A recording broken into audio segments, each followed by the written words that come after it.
Hello friends, in this video we are going to see about how the tardigrade can be stay in space, fire, water and much more things.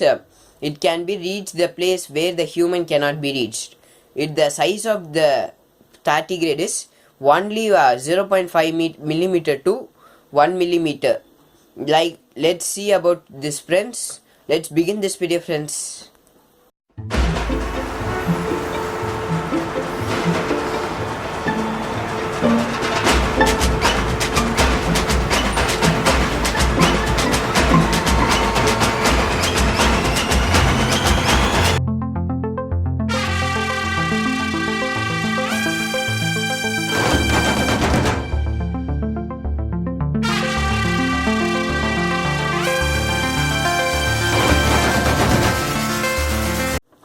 Tardigrade is also known as water bears or moss piglets, or a phylum of water-dwelling eight-legged segmented microanimal. They were first described by a German zoologist, Johann August, in 1773, who called them little water bears. In 1777, the Italian biologist Lazzaro named them Tardigrada, which means slow stepper. They have been found everywhere from mountain tops to the deep sea and the mud volcanoes, and from tropical rainforests to the Antarctic.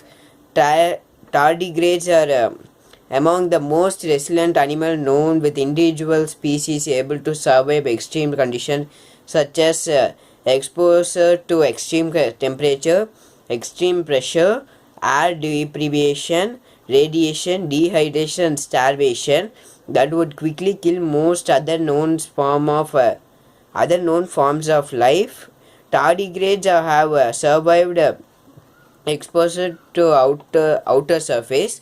About 1,150 known species from the phylum Tardigrade, a part of the superphylum Ecdysozoa.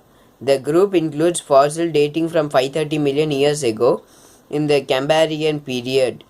Tardigrades are usually about 0.5 millimeter long. When fully grown, they are short and plump, with 4 pairs of legs, each ending in claws or sucking disc.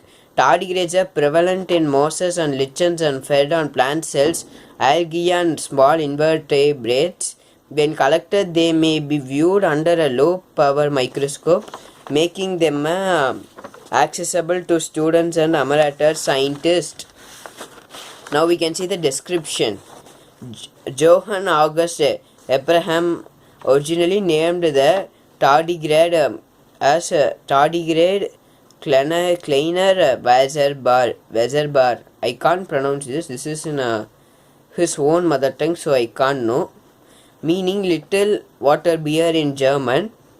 The name Tardigradium means slow walker, and was given by Lazzaro Spallanzani in 1777. The name water bear comes from the way they walk, reminiscent of a bear gait.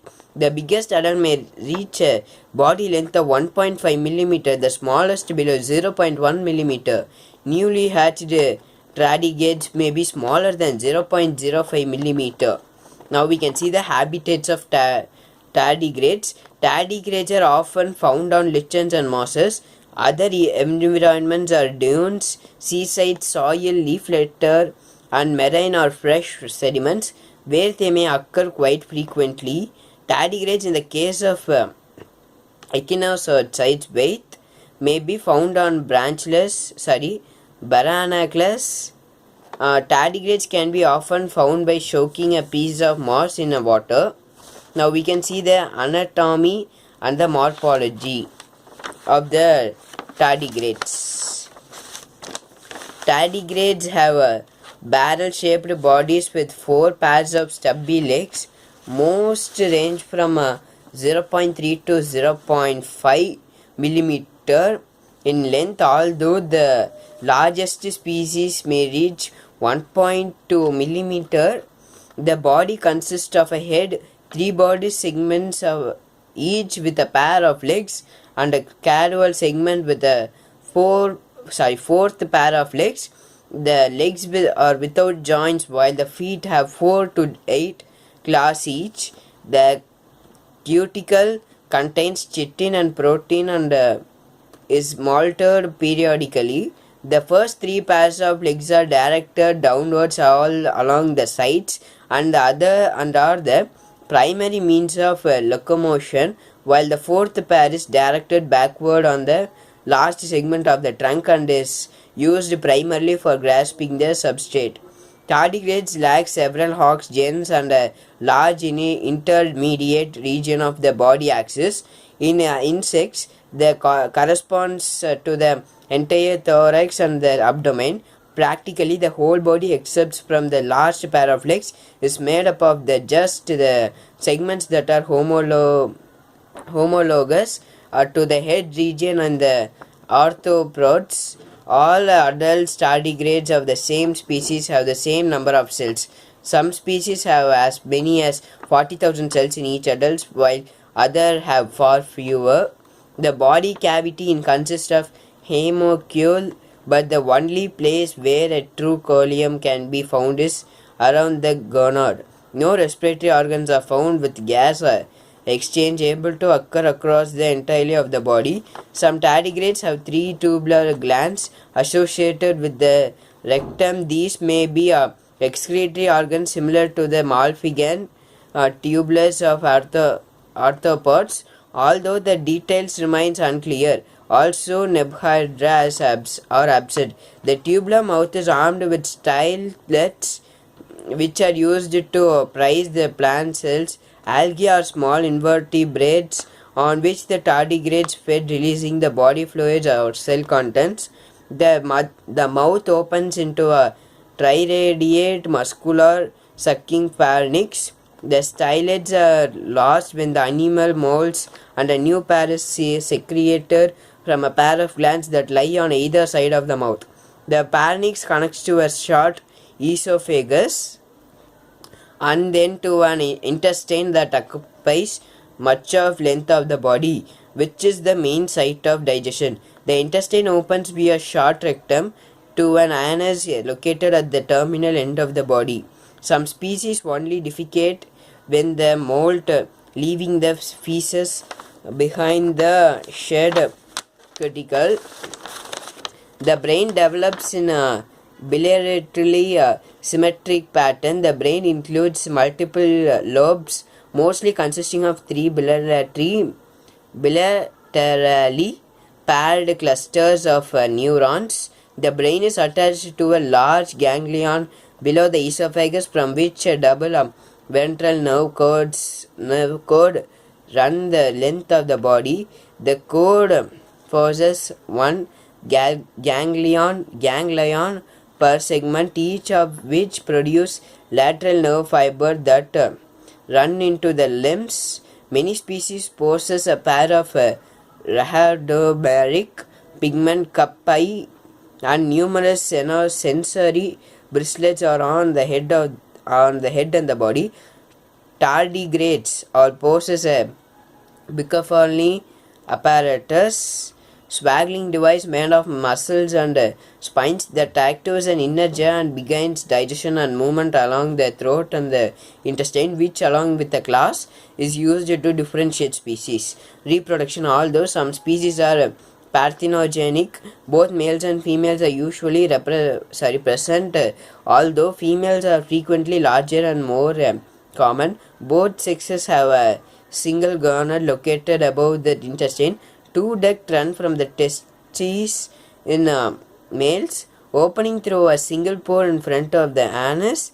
In contrast, females have a single duct opening either just above the anus or directly into a rectum, which thus forms a cloaca. Tardigrades are oviparous, and fertilization is usually external. Mating occurs during the molt, with eggs being laid inside the shed cuticle of the female and then covered with sperm. A few species have internal fertilization, with mating occur before the female fully shed her critical. In most cases, the eggs are left inside the shed cuticle to develop, but some species attach them to nearby substrate. The eggs hatch after no more than 14 days, with the young already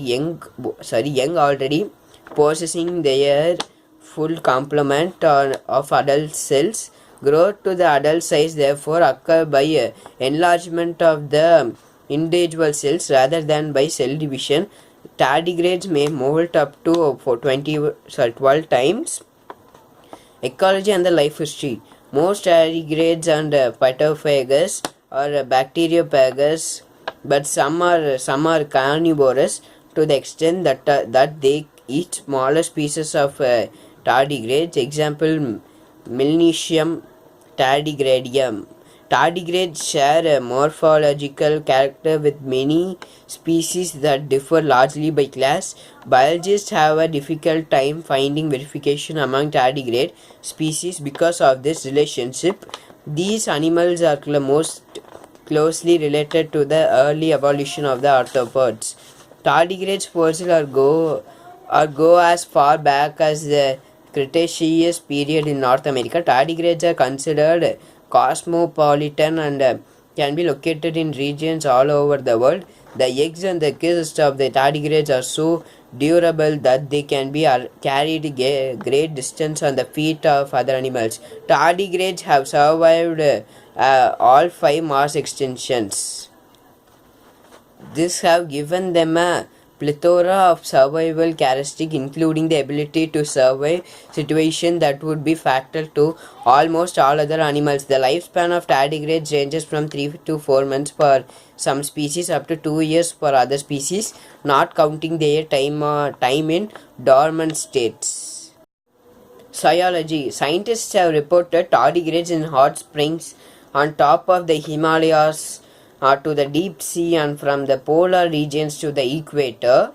Under layers of solid ice and in ocean sediments, many species can be found in milder environments such as lakes, ponds and meadows, while others can be found in stone walls and roofs. Tardigrades are most common in moist environments but can stay active wherever they can retain at least some moisture.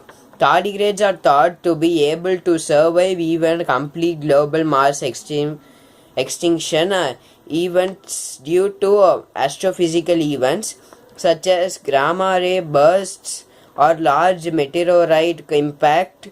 Some of them can withstand extreme cold temperature down to 1000, while others can withstand extremely hot temperature up to 420,000 for several minutes pressure about 6 times greater than those found in the deepest ocean trenches. Ionizing radiation at doses hundreds of times higher than the lethal dose for a human and the vacuum of outer space. Tardigrades that live in harsh conditions undergo an annual process of cyclomorphosis, allowing for survival in a sub-zero temperature. They are not considered extremophilic because they are not adapted to exploit these conditions, only to endure them. This means that their chances of dying increases the longer they are exposed to the extreme environments, whereas true extremophiles thrive in a physically or geochemically extreme environment that would harm most other organisms. Tardigrades are one of the few groups of species that are capable of spending their metabolism while in the state. Their metabolism lowers to less than 0.01% of normal, and their water content can drop to 1% of normal, and they can go without food or water for more than 30 years, only to later rehydrate, forage and reproduce.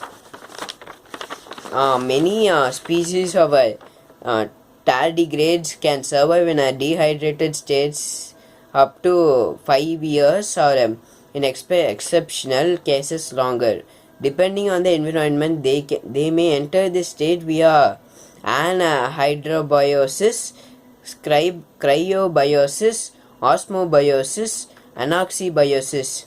Their ability to remain desiccated for such long periods was thought to be largely dependent on the high levels of the non-reducing sugar trehalose, which protects their membranes, although recent research suggests that tardigrades have a unique type of disorder protein that serves a similar purpose. It replaces water in the cell and adopts a glassy, vitrified state when the animal dry out. Their DNA is further protected from radiation by a protein called DSUP, damage suppressor. This is the abbreviation of DSUP. In their cryptobiotic state, the tardigrade is known as a TUN. TUN, that is TUN. Tardigrades are able to survive in extreme environments that would kill almost any other animals. Extreme at which tardigrades can include those. Temperature tardigrades can survive a few minutes at 151 degrees Celsius, 30 years at minus 20 degrees Celsius, a few days at minus 200 degrees Celsius, a few minutes at minus 272 degrees Celsius. Pressure, they can withstand the extremely low pressure of a vacuum and also a very high pressure, more than 1200 times atmospheric pressure. Some species can also withstand pressure of 6000 atmospheres, which is nearly 6 times the pressure of the water in the deepest ocean trench, the Mariana Trench. Dehydration, the longest that living tardigrade have been shown to survive in a dry state is nearly 10 years, although there is one report of leg movement not generally considered a survival in a 120 years old specimen from dried moss. When exposed to a extreme low temperature, their body composition goes from 85% water to only 3%. Because water expands up to upon freezing, dehydration ensures that tardigrades tissue are not ruptured by the expansion of freezing ice. Radiation, tardigrades can withstand 1000 times more radiation than other animals. Median lethal dose of 5000 GY gamma rays and 6200 6200 gamma rays of heavy ions in hydrate animals. 5 to 10 GY could be fatal to a human.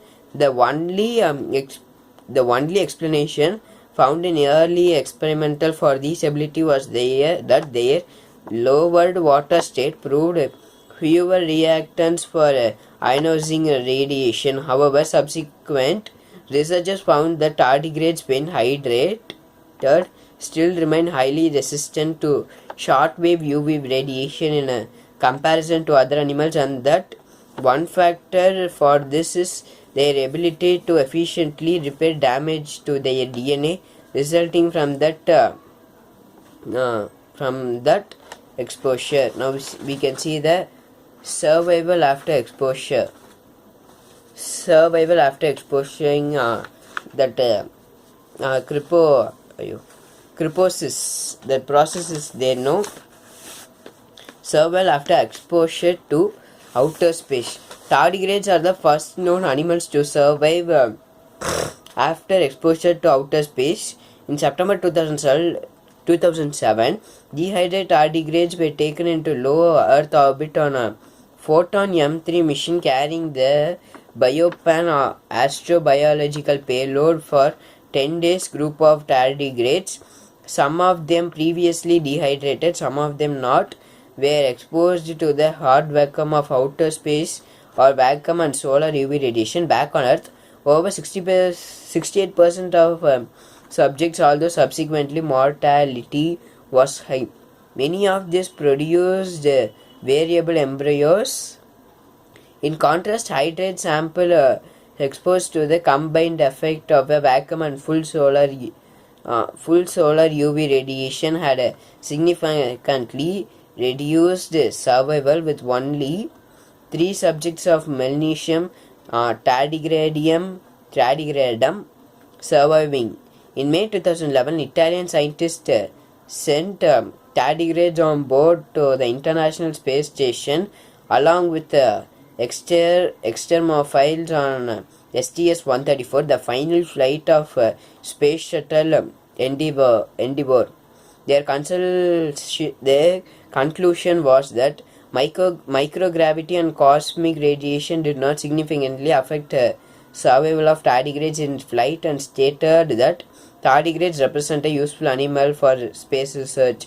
In November 2011, they were among the organisms to be sent by the US-based Planetary Society in the Russian Phobos Grand mission, living interplanetary flight experiment to Phobos. However, the launch failed in August 2019.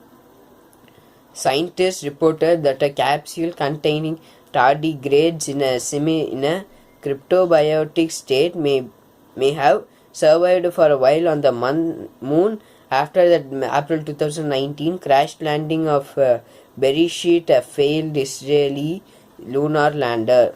Now we can see the taxonomy of the tardigrades. Scientists have conducted morphology and molecular studies to understand how tardigrades relate to other lineage of echinozoan animal. 2 plausible placements have been proposed. Tardigrades are either most closely related to arthropoda and onychoporo or to nematodes.